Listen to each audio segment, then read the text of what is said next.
পলিটিক্সে আমি আগেই বলেছি যে আমি পলিটিক্সে কোনোদিন স্পোর্টসের সাথে যে জায়গায় যাওয়া সম্ভব, যে জায়গায় যে আমি স্পোর্টসকে প্রমোট করতে পারি, এটা যে কোনো স্পোর্টসই হোক না কেন, ওটা খালি ক্রিকেটই হতে হবে এরকম কিছু না।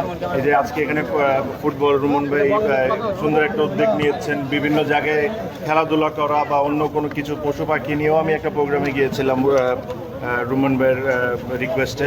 সো যে কোনো স্পোর্টস রিলেটেড এনিথিং আমাকে সবসময় কাছে পাবেন। যেটা আপনি বললেন যে পলিটিক্সে আমি আগেই বলেছি যে আমি পলিটিক্সে কোনোদিন আমার কাছে জিনিসটা খুবই চমৎকার লাগছে। আমার কাছে মনে হয় যে এটা একটা সময় ছিল 20, 25, 30 বছর আগে, যেখানে প্রচণ্ড পরিমাণ এরকম ধরনের টুর্নামেন্ট হইতো, খেলাধুলা হইতে থাকতো সবসময়।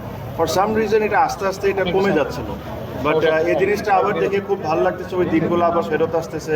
এই খেলাগুলো হওয়াটা খুব ইম্পর্টেন্ট, স্পেশালি বাচ্চাদের জন্য ইটস ভেরি ভেরি ইম্পর্টেন্ট যে খেলাগুলো মাঠে হবে, ওরা মাঠে যাবে, মাঠে যে বিভিন্ন মানুষের সাথে ওরা মিশবে, বিভিন্ন সেক্টরের ছেলে বাচ্চাদের সাথে মিশবে, তখন ওদের আপব্রিঙ্গিংও খুব ভালো।